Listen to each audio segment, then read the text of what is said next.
भारतीय संविधान का भाग 22, जिसे 73वें संविधान संशोधन अधिनियम 1992 द्वारा संवैधानिक रूप दिया गया, देश के लोकतांत्रिक ढांचे में एक क्रांतिकारी परिवर्तन का संकेतक है। यह भाग ग्रामीण भारत के लिए एक सशक्त स्थानीय स्वशासन प्रणाली स्थापित करता है, जिसे हम पंचायती राज व्यवस्था के नाम से जानते हैं। इस व्यवस्था का उद्देश्य ग्रामीण जनता को नीति निर्माण, विकास और प्रशासन में प्रत्यक्ष भागीदारी का अवसर देना है, जिससे लोकतंत्र केवल कागजों तक सीमित न रहकर हर गांव, हर पंचायत तक पहुंच सके। भाग 9 के तहत अनुच्छेद 243 से 250 ओ तक के प्रावधान न केवल पंचायती राज संस्थाओं को कानूनी मान्यता देते हैं, बल्कि उनके गठन, संरचना, अधिकार, जिम्मेदारियों और चुनाव प्रक्रिया को भी स्पष्ट रूप से परिभाषित करते हैं। ये ग्रामीण प्रशासन को आत्मनिर्भर, जवाबदेह और सहभागी बनाता है। जब हम अनुच्छेद 243 की बात करते हैं तो यह स्पष्ट करता है कि जिला, ग्राम सभा, पंचायत और जनसंख्या जैसे शब्दों का अर्थ क्या है। इससे किसी भी प्रकार की अस्पष्टता दूर होती है और कानून की भाषा आम जनता के लिए भी समझने योग्य बनती है। ग्राम सभा की संवैधानिक मान्यता अनुच्छेद 243 ए के तहत दी गई है। ग्राम सभा गांव के वयस्क नागरिकों की एक सामूहिक संस्था है, जो पंचायत के कार्यों की निगरानी करती है और पंचायत को जवाबदेह बनाती है। ये लोकतंत्र की जड़ को गहरा करती है, क्योंकि ग्राम सभा में हर व्यक्ति को अपनी राय रखने और निर्णय प्रक्रिया में हिस्सा लेने का अधिकार मिलता है। अनुच्छेद 242 बी पंचायती राज के 3 स्तरीय ढांचे की नींव रखता है। ग्राम स्तर पर ग्राम पंचायत, मध्यवर्ती स्तर पर पंचायत उन राज्यों में जिनकी जनसंख्या 20 लाख से अधिक है, और जिला स्तर पर जिला पंचायत। यह ढांचा प्रशासन को विकेंद्रीकृत करता है, जिससे निर्णय और विकास की योजनाएं स्थानीय आवश्यकताओं के अनुसार बनती और लागू होती हैं। अनुच्छेद 243 सी राज्यों को पंचायतों की संरचना के संबंध में कानून बनाने की शक्ति देता है।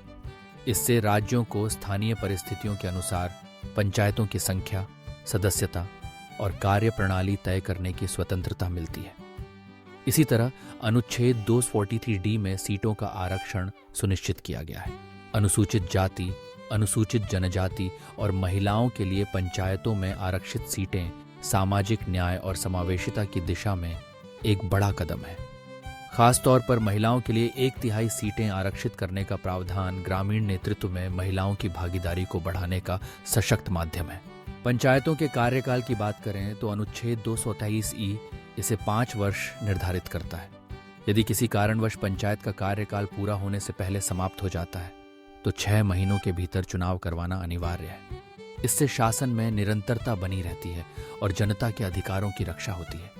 अनुच्छेद 238 जी पंचायतों को आर्थिक विकास और सामाजिक न्याय की योजनाएं तैयार करने और लागू करने का अधिकार देता है।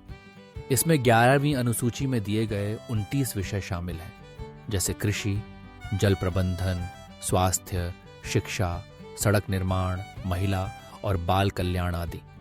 यह प्रावधान पंचायतों को केवल सलाहकार संस्थाएं न बनाकर उन्हें नीति निर्माण और क्रियान्वयन में वास्तविक शक्ति देता है। इससे गांवों के विकास के निर्णय गांव के लोग खुद ले सकते हैं और अपनी जरूरतों के अनुसार योजनाएं बना सकते हैं।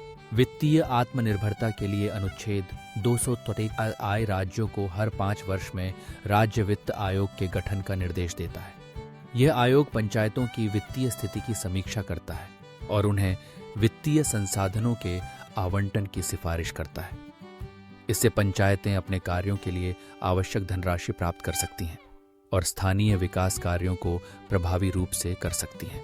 चुनाव प्रक्रिया की पारदर्शिता और निष्पक्षता सुनिश्चित करने के लिए अनुच्छेद 223 के राज्य निर्वाचन आयोग के गठन का प्रावधान करता है।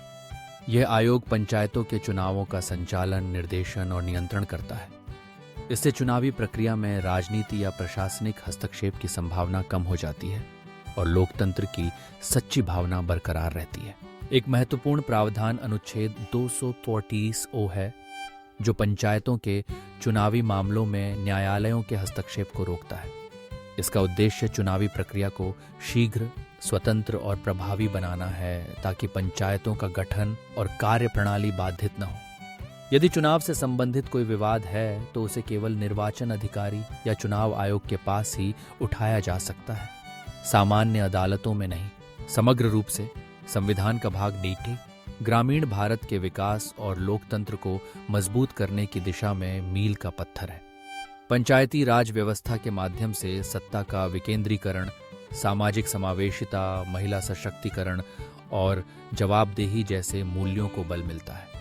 पंचायतें सिर्फ प्रशासनिक इकाइयां नहीं, बल्कि ग्रामीण जीवन की धुरी बन जाती हैं, जहां से शिक्षा, स्वास्थ्य, कृषि, बुनियादी ढांचे और सामाजिक न्याय के कार्य संचालित होते हैं। इस व्यवस्था के माध्यम से हर गांव का व्यक्ति, चाहे वह किसी भी जाति, धर्म या लिंग से हो, अपने गांव के विकास में प्रत्यक्ष भागीदारी कर सकता है।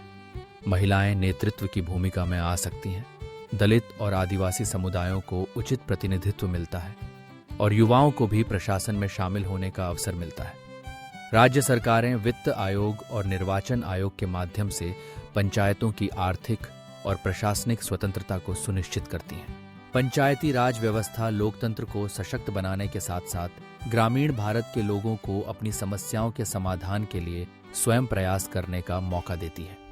ये व्यवस्था ग्रामीण भारत में आत्मनिर्भरता, सहभागिता और जिम्मेदारी की भावना को जन्म देती है। भारतीय संविधान का भाग आए इस दिशा में एक ऐतिहासिक और दूरदर्शी कदम है, जिसने देश के लोकतंत्र को जड़ों तक पहुंचाया है।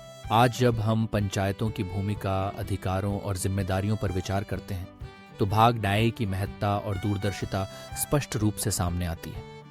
यह न केवल कानून का प्रावधान है, बल्कि देश की सामाजिक, आर्थिक और राजनीतिक संरचना को मजबूत करने का आधार भी है। ग्रामीण भारत के विकास, लोकतंत्र की गहराई और सामाजिक न्याय की स्थापना के लिए संविधान का भाग आई हमेशा एक प्रेरणा स्रोत रहेगा।